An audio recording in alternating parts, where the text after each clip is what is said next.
Welcome to the Run Strong Run podcast, where I amplify inspiring voices from the back of the pack and loudly proclaim all runners count. Without further ado, here's this week's inspiring runner. I am so excited. I'm here today with the one and only Bruce Mauldin. I first met Bruce in 2021 at the California International Marathon, where I was pacing the 6-hour marathon for the first time ever. He came up to me on course, introduced himself, said he was a CIM streaker. That does not mean that he was running in the nude. No, instead it means he's run every single CIM since it first started in 1983. I looked over at him and I said, Bruce, I think you should be the one holding the sign, not me. We've now since run CIM together 2 other times. He continues to be a CIM streaker, successfully running. He's now finished, I believe, 193 full marathons, CIM 40 times. I don't want to steal all his thunder. I want to allow him to tell his story, but here is Bruce Mauldin. Thank you so much. Welcome to the Run Strong Run podcast. Thank you, Stephanie. It's always good to see you, but it's usually in December. That's right. The first Sunday of December in the California International Marathon. So tell us a little bit more, Bruce, about you. Who are you? When you introduce yourself to people, how do you normally introduce yourself as? I tell them that I started running in November of 1972, and that was because I knew I had to run to complete the California Highway Patrol Academy training. So I had to run 2.5 miles, and I started 3 months early, and I just never stopped. It's a sport that has fit me well. My wife and I would travel all over the world and the United States to run a marathon. We would pick a state we hadn't seen, find a race there. It might have been an ultra, and we would go and complete the ultra. And generally, we were on the same circuit with our friends from the foothills, Auburn, Placerville. We were kind of pioneers in the early days. Wow. Yeah, I'm sure the marathon world, you've seen a big change from what it was in the 70s, or I don't know, when was your first marathon? Probably about 1979. Okay. So how has the marathon world changed from 1979 to now here in 2023, almost 2024? You know, the field has gotten so much faster. We have so many elite runners. I was blown away that we had 60 men qualify for the Olympic trials in February in Orlando, Florida, and they were sub 218. You know, CIM is actually for the elite anymore. The elite women are so fast. I'm just thrilled to see how that race course has evolved. Yes, much faster. Would you say that also there are more people who are running marathons? Absolutely. Absolutely. Yeah. And so you said you ran your first marathon in 1979. How young were you in 1979? Well, I have to do the math. born in 47. So that was my first marathon in Santa Monica, California. I had done an 8-mile long training run because you don't know when you start. And so I really suffered the last 10K, but I ran 3:36 on a very flat course. And so I was so sugar depleted, I went to the nearest grocery store and I picked up a Snicker, an apple pie, and a Dr. Pepper. And did you eat that entire apple pie? I really did. I was just famished. I bonked, and you don't know what a sugar loaf is the first time. Right. Yes. One of the things I love, Bruce, about you in at CIM and running, I love that you look out for everyone around you, and even myself. You often remind me. You're like, Are you eating something? Are you drinking? Because yes, like 26.2 miles out there, whether you're running it in 3:36, which that is incredible. Is that your fastest marathon, 3:36? No, I've run CIM in 2:48:33. 2:48. And when was that? That was in 1984. And my first CIM was 2:59. Wow. Bruce, you're so speedy. Well, I've been blessed. I qualified for Boston 5 times and ran Boston. Um, that marathon, you have to break 250 in my age group in the old days to qualify. So that was 6:25 pace just to get to start and toe the line in Boston. Wow. And so you've BQ'd 5 times, and all those BQs have been earned at CIM? St. George was one of my qualifying runs. There was a race. Well, Phoenix, Arizona was another marathon I qualified at. Wow. Now, so you have run a total of 193 marathons, is that correct? Yes, and that doesn't count 5Ks, 10Ks, or ultra marathons. Right. Okay, so do you know how many ultra marathons you've run? I do not.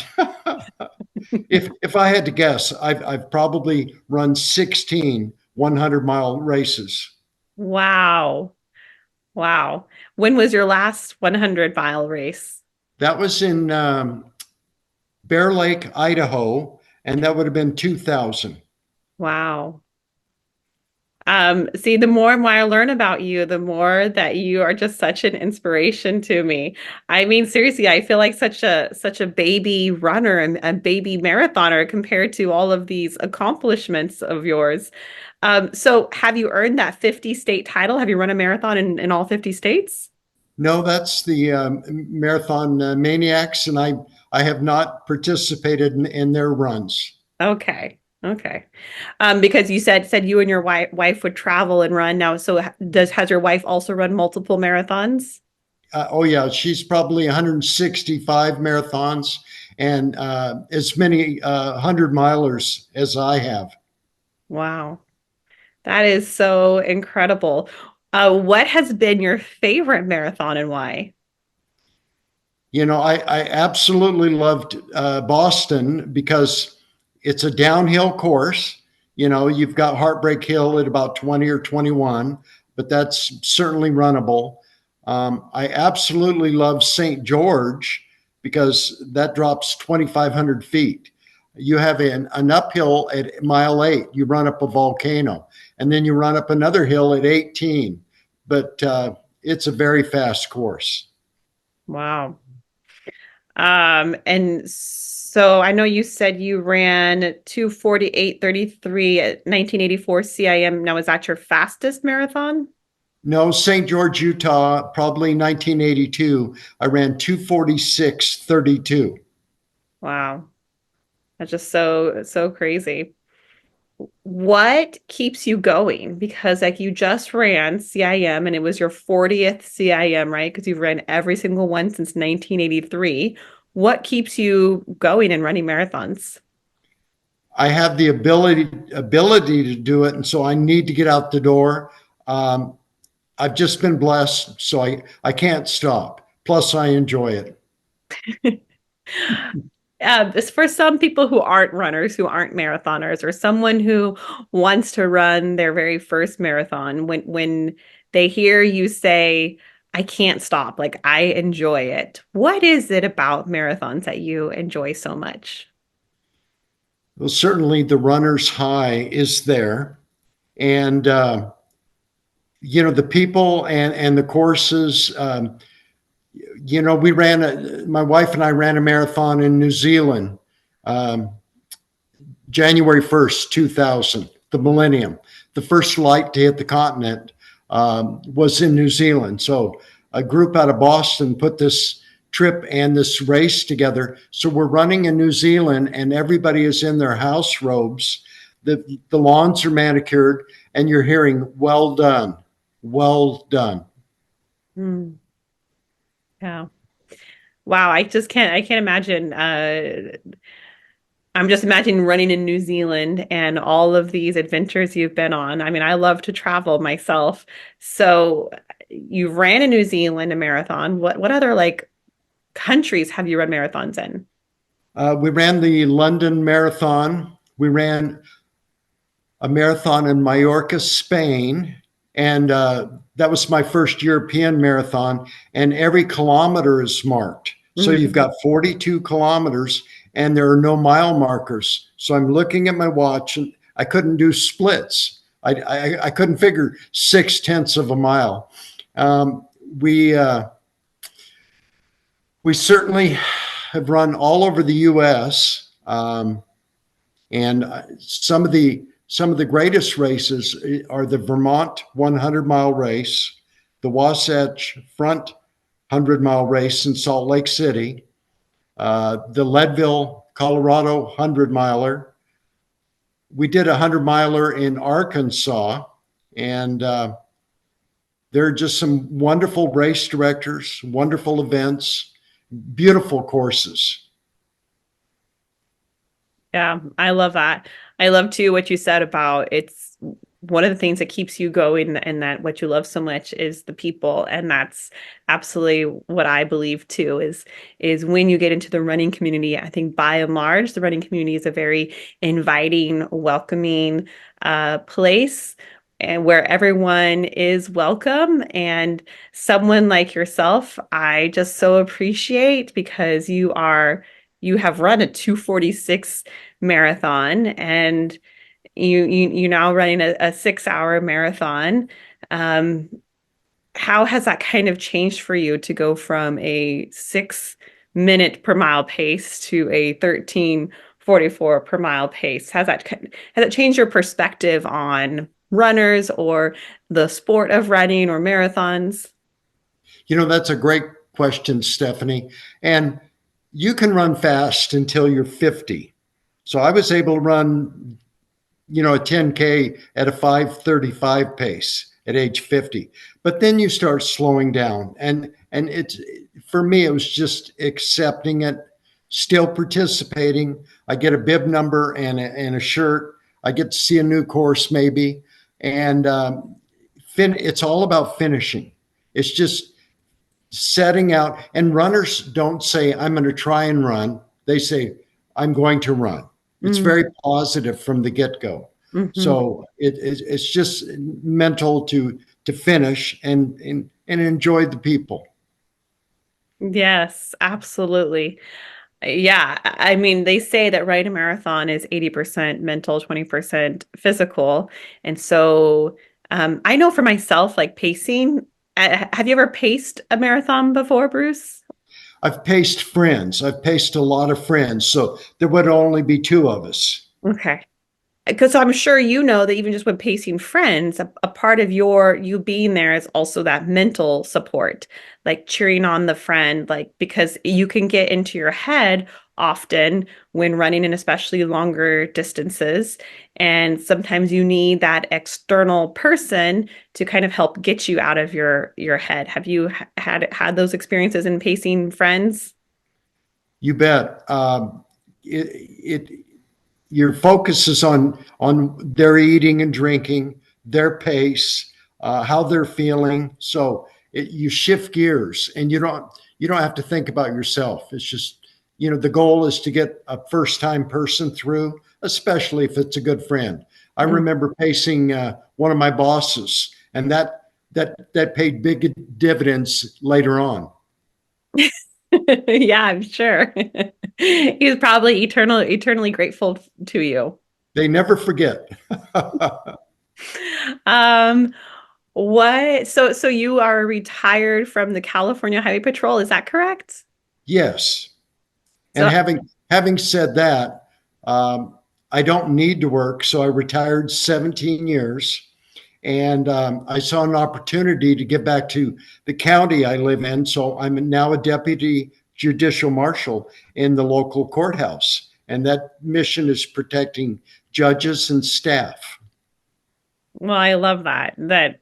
See, I just love that your work ethic and like just like you said, you don't have to work, but you're choosing to work and still choosing to serve. So thank you so much for giving back to your state and where you live and the people in your community. So thank you. You betcha. So someone who's listening, they want to run their very first marathon, but they're scared, they're petrified. What advice would you give to them? I would probably find a coach, and you're going to have a group of 20 or 30 runners. So you're going to find a friend or somebody your pace, somebody you can do the weekend workouts with, perhaps the evening runs with after work. The easiest way is a group and a coach. Yes, absolutely.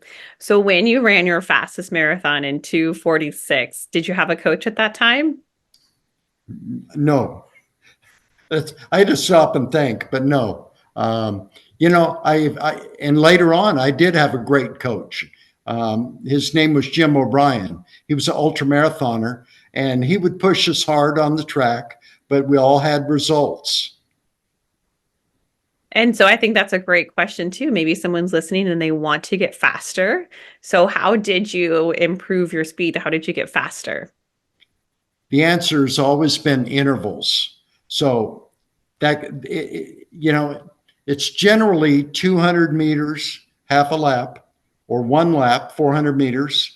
It could be a half mile or a mile, but you're doing different tempo runs, different speeds for a set distance. So you can see your improvement every week. We used to have to run 200 meters in 37 seconds, and all our miles were in 550. So you got results by working hard. Mm-hmm. Mm-hmm. Absolutely. Now, there are some people who, when they see 6 hour marathoners, they say, well, if you just trained, if you just worked hard, you could get faster. Do you believe that everyone can run a sub 3 hour marathon? Or what's kind of your take on that? I mean, we just talked about some speed work or some interval work, but what's your take on is everyone capable of running fast?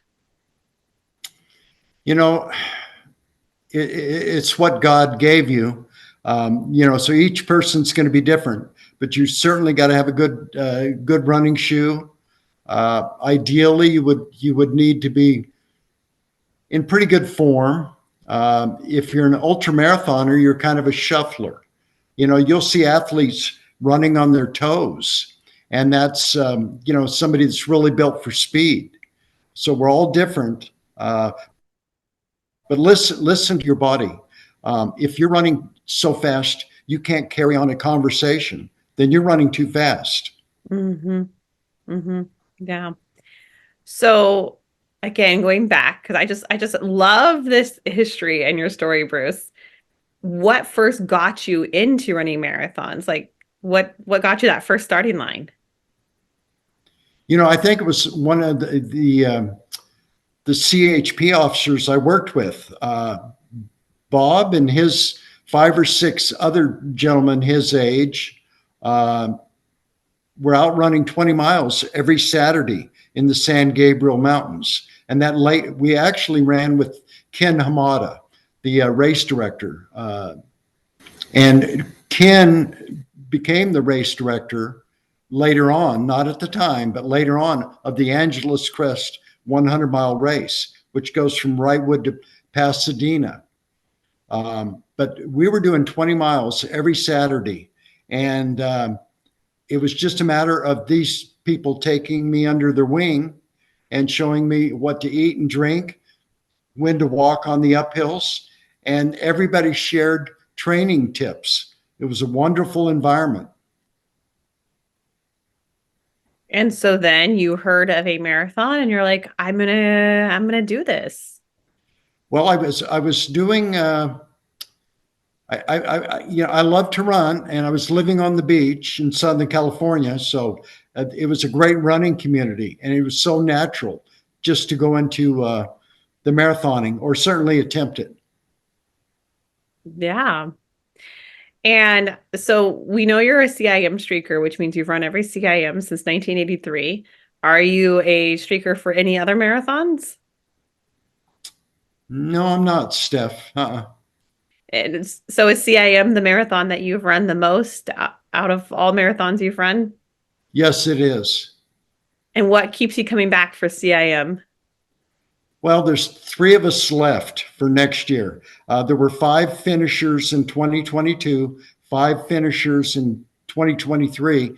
And Sunday morning, two of my buddies said they were going to retire Sunday afternoon. So that leaves Mike Busby, Tim Tweetmeyer, and myself. There's three of us next year, and I'm already entered.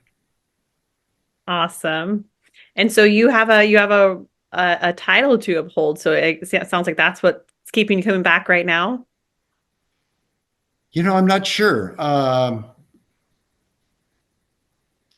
We're all going to do the best we can, and we're all going to show up race day. Of course, Tim Tweetmeyer will win. He's only 65, and he's won Western States about 5 times. Yes, and I believe too he's on the pace team. He paces CIM, right? Yes, he does. He had the 4-hour stick. Yeah. So you're pretty confident he'll be the last one standing. Oh, no question. And he deserves it. He deserves it.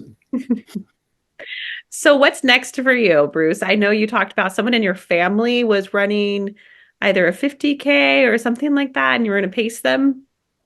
Well, Miranda is the one that probably saw your Instagram post, and she's already entered to run with me next year at CIM. So she's already completed a 50K trail run in Zion, Utah. Awesome. And so she's planning on doing CIM with you then in 2024. You bet. You bet. And has she run CIM before? No. And now when you say running with you, like running the whole thing with you or just running the race and she'll see at the finish line? Oh, she'll pace me the whole way. It's a bucket list item. She wants to run a marathon with her uncle. Oh, I love that. That's awesome. And plus, she's done the Spartan races. So you should see her biceps. Maybe her and I can arm wrestle at the finish line. You guys will meet. I can't wait. Anything else that you have planned running wise for 2024?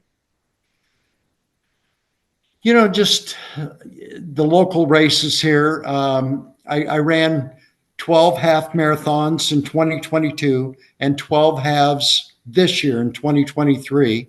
So I enjoyed the local races. I get done in under 3 hours, and then I can go home and put my feet up.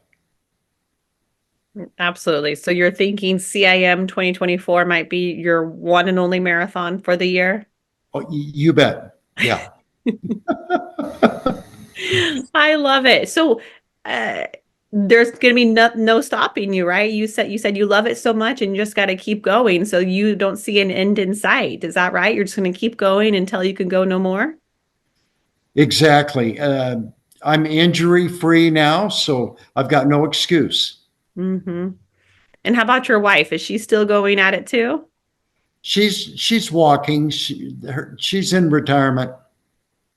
Well, again, Bruce, I just hope you know, I don't think you're on Instagram, but I made a post about you, highlighting you and just how you are such a one of my best parts of CIM is getting to run with you and getting to spend that 26.2 miles with you, sharing some miles with you and hearing some of your stories. But there's so many people who have said that you are such an inspiration. So thank you so much for coming on here and telling us more about your story. And I mean, I just cannot believe that how many marathons you've done and how many years it has spanned. Again, I feel like such a novice compared to you. I hope to be in your league or at your level someday. So again, Bruce, thank you so much. Stephanie, thank you. And take care. Thank you for tuning in to this week's episode of the Run Strong Run podcast. You can reach out to me on Instagram at Run Strong Run or through my website at runstrongrun.com. You can support this podcast through a rating, review, or share. Until next time, run strong and run happy.